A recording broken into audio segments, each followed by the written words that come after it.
Hello everyone, I am Priyanka Rai and I am here to discuss the topic the French Revolution. Yes, history. I know it sounds quite boring to many students. They run away from history, but let me tell you, after listening to me, you will get back to history and you will start loving history. So let's start the topic, the French Revolution. Now, what is the French Revolution? The French Revolution is an action taken by the people of France. And it was a violent action that was taken by the people of France.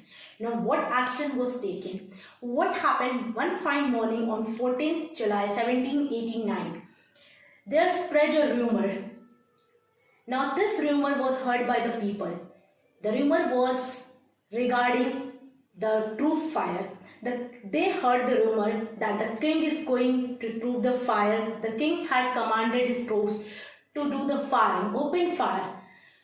So the people there got angered and they led this French Revolution. What happened? They stormed, they all were in anger and they stormed the Bastille. Now what is the Bastille? The Bastille is the fortress or the prison. They went there, they hated the Bastille. Now the reason for the hatred was due to the despotic power of the king. Yes. The king shows the despotic power and used to put the people in the Bastille. So they hated it for it because they do not like the king who is cruel in nature or who has a tyranny nature who used to put the people in the fortress or the Bastille. So what happened? They killed the commander and they released the prisoners. Though there were only less prisoners, the number was 7. So the 7 prisoners were released. Now what? Now there entered a key person, Louis XVI. Now who is Louis XVI? So Louis XVI belonged to a Bourbon family. Bourbon, remember this chocolate? So Bourbon is what? Bourbon family or Bourbon dynasty. By this chocolate you can remember the name Bourbon. So Louis XVI belonged to a Bourbon dynasty. Now Louis XVI was just at the age of 20, he ascended the throne. He sat on the throne, he became the king and he got married at the age of his 20 years with the Queen of Austria, Marie Antoinette. And what happened then? What happened? He became the king, but the condition of France was miserable, was not good at all. Now why it was not good? Because there are several reasons. Let me introduce you to the different reasons which were responsible for the miserable condition of France. First was war. Now, why war? Because France has been in a long term or for a longer time of period in a wars. Continuously, France had a war due to which the financial resources or the finance got drained. So they suffered. Second thing was that they had a good friendship with America. And there was a common enemy, Britain. So Britain had occupied 13 colonies of America. So America seek help. France said, I will help you because they were good friends. So France helped the American because the enemy was common, that was Britain. Due to this also, they suffered a lot. There were various causes. They used to look after the university, the church, the people and all. So there was various expenses due to which France suffered a lot. A debt of around 2 billion livres. Now what is livres? This is a new word you will find in your book. And even when I am saying, livres is a unit of currency in France.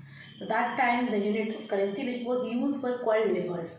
So France was in a debt of around 2 billion livres. And now what? They have to take a loan.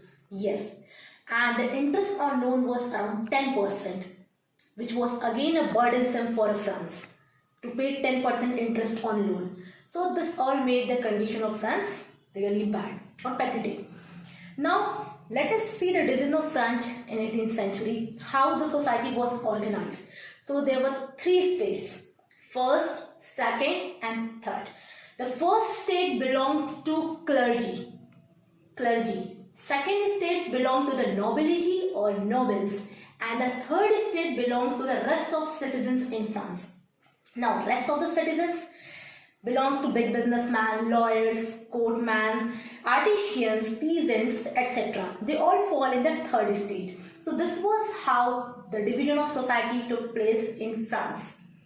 Clergy were actually the priest, first state. Second state, nobilities or nobles. You have already studied. The nobles were called as the kingmakers. And the third state, the rest of citizens. So this was all good. But the problem arises when the tax system was introduced. Now this tax system was only enforced on the third state. That means the rest of citizens, especially the peasants. And the two states were enjoying the privilege.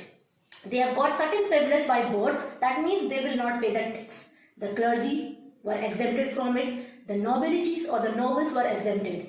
But the third state, especially our peasants, were not exempted. So this was not good. This was something which was not acceptable, or it was a bias. So they do not accept. The third state, especially the peasants, were not happy with this, because there were two kinds of taxes which was introduced or which were levied on them. That was tithe and trade. Now the tithe tax was imposed on their agricultural produce. That means 1/10 of the agricultural production they have to pay as a tax.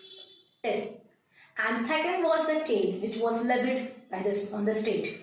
So this two tax system was especially introduced for the third state, and other two states were exempted from it, which was not right on the part.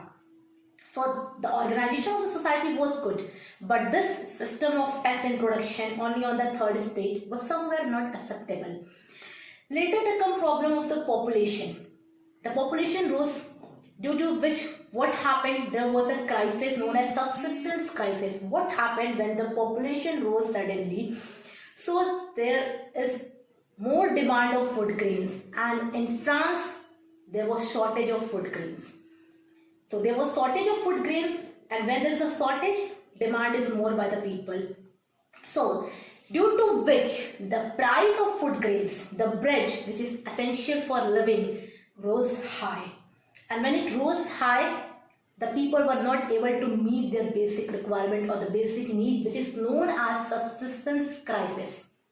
So this crisis was yet another problem in France. It was all because of the rise of population. Now what? You have studied this much, you came to know this much starting till the population. So there was yet another change. There was philosophers who united the peoples. They were called as philosophers. They bring the change in the society, the thinking pattern of the society. And these three philosophers were John Locke, Montesquieu and Rousseau. So you will be studying about them also in your later videos.